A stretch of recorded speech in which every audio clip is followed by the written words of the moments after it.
Alam mo ba na ang black coffee na walang sugar, para kang umiinom ng lakas sa bawat higop? Una, nakakatulong ito sa metabolism mo.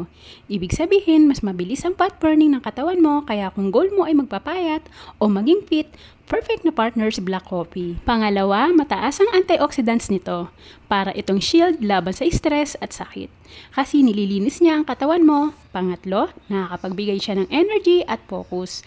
Kaya kung antok na antok ka pa o parang nawawala ng gana, isang tasa lang ng black coffee, gigising ka na agad. Pero ang pinakaastig dito, wala itong sugar.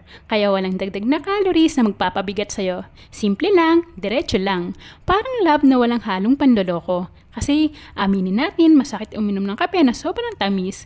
Kasi minsan ganyan din ng tao. Sa una, matamis, pero sa huli, sakit pala ang ipapalasap.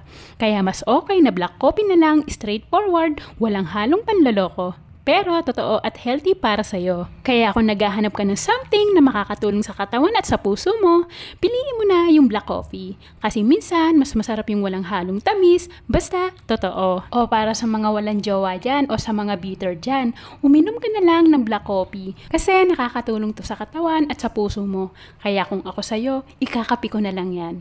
So, yun lang. Bye!